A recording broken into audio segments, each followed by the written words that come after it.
Good evening and welcome back. If you think congressional oversight is just paperwork and polite tours, today's Senate hearing proves it can turn into a full-blown constitutional clash. What unfolded between Senator Andy Kim and Homeland Security Secretary Kristi Noem was not just a tense exchange, it was a revealing moment about power, accountability, and who gets to decide the rules when lawmakers show up at federal detention facilities. Senator Kim. Thank you, Chairman. Madam Senator. Secretary, a press release came out from the Department of Homeland Security a couple days ago. It said that members of Congress in New Jersey that went to the Delaney Hall ICE detention facility could, quote, could have just scheduled a tour. I guess I'd just like to hear from you if you can confirm that you understand that members of Congress by law are allowed to show up unannounced to conduct oversight visits of ICE detention facilities. Yes, they can conduct oversight, but Senator, what I would ask is that they understand that that doesn't mean they could show up with a mob with the intention to break in and assault law enforcement officers. That's what happened at Delaney Hall last week. You're familiar is that those individuals and those members of Congress were surrounded by criminals, creating criminal and perpetuating criminal acts. You understand that but when they you were show up already and ask within for a tour, the we facility. facilitated every single tour that every member of Congress has wanted. We've always done that, and we have to, when we have a tour, also make sure that we've addressed security concerns and have enough staff and all of that, and we were accommodating that when those individuals showed up and they decided instead to break in.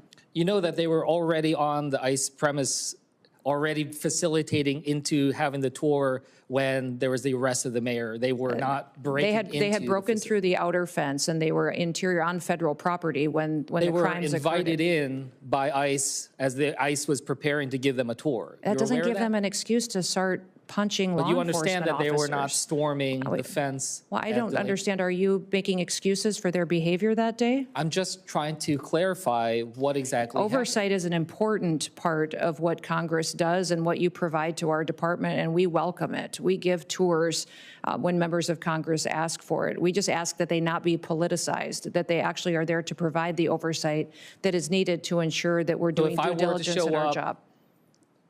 And if I were to show up at ICE detention facility unannounced, I would be let in. Yes, I would ask that you would be allowing us to secure the officers that we need to give you an appropriate tour, that we'd be able to cover the other bases and posts that they would have to leave to come and facilitate that. We may have to call other people in to help cover some of that because of the extra responsibilities, but we can do that. I've done this before. I just wanted to make sure I heard that from you. I wanted to just go back to something that was raised earlier about habeas corpus. Can you confirm to us that you understand that any suspension of habeas corpus requires an act of Congress? President Lincoln executed habeas corpus in the past with retroactive action by Congress. I believe that any president that was able to do that in the past, it should be afforded to our current day president. This president has never said he's going to do this. He's never communicated to me or his administration that they're going to consider suspending habeas corpus, but I do think the Constitution allows them the right to consider it.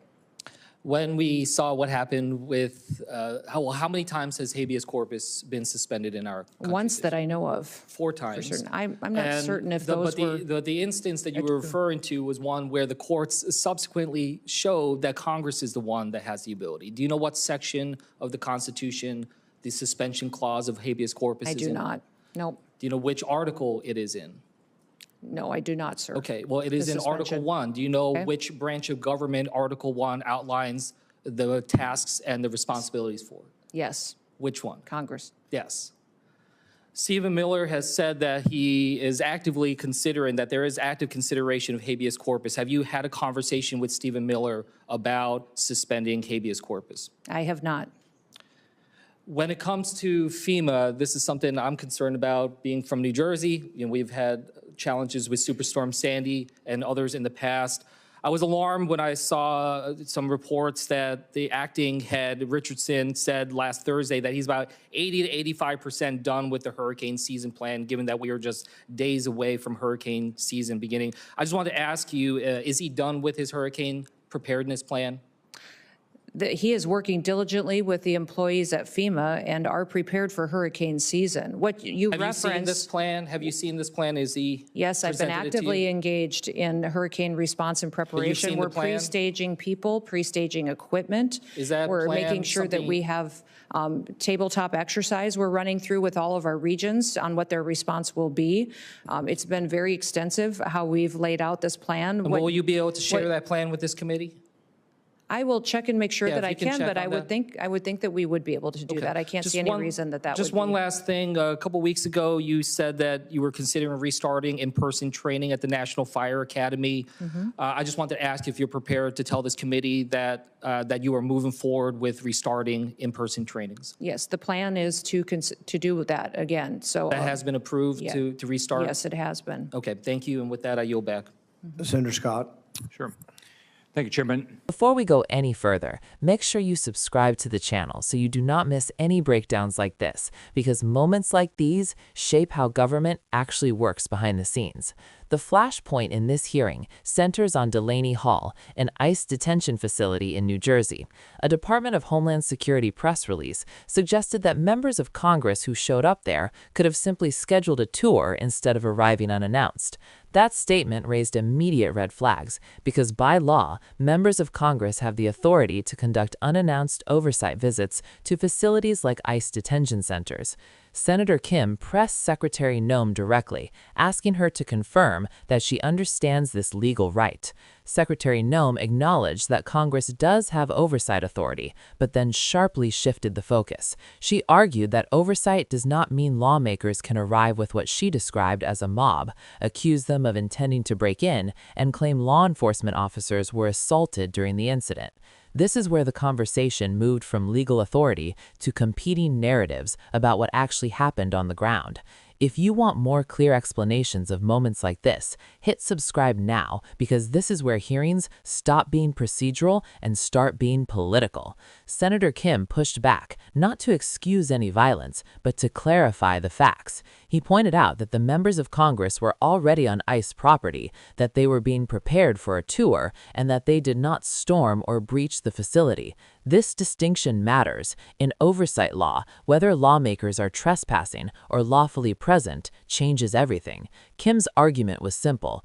Oversight is a constitutional function, and showing up unannounced is not illegal. It is often intentional to prevent agencies from staging conditions ahead of time. Secretary Noem responded forcefully, questioning whether Kim was making excuses for bad behavior. Her framing emphasized security, order, and the idea that oversight should not be politicized. She stressed that DHS regularly facilitates tours when requested, but also insisted that advance notice is important to ensure staffing and safety. This exchange highlights a deeper tension that goes far beyond this one facility. Subscribe to the channel if you want these deeper tensions explained clearly, because this is not just about ICE, it is about the balance of power. At the heart of this clash is a fundamental question: who controls oversight in practice? Congress believes oversight is a right that does not require permission. Executive agencies often argue that logistics and security require coordination. When those two views collide, as they did here, the result is not just a heated exchange, but a public test of constitutional boundaries. Another important layer here is messaging. By framing the incident as a security breach involving criminals, DHS shifts public attention away from conditions inside the detention facility and toward alleged misconduct outside it. Senator Kim's line of questioning attempts to pull the focus back to oversight itself, the legal authority of lawmakers, and the importance of transparency in immigration enforcement. If this kind of analysis helps you understand what is really happening, subscribe now so you stay informed as these issues evolve. What viewers should take away from this exchange is not who raised their voice or who landed the sharper line. The real lesson is how oversight can be reframed, challenged, or defended depending on political priorities. Oversight is not just a courtesy extended by agencies, it is a constitutional responsibility of Congress. At the same time, security concerns are real, and how they are invoked can either protect public servants or shield agencies from scrutiny. This hearing did not resolve that tension, but it exposed it clearly. And as immigration policy continues to dominate national debate, these oversight battles are only going to become more frequent and more intense. Make sure you subscribe to the channel so you do not miss future breakdowns, because understanding these moments is essential to understanding how power actually operates in Washington.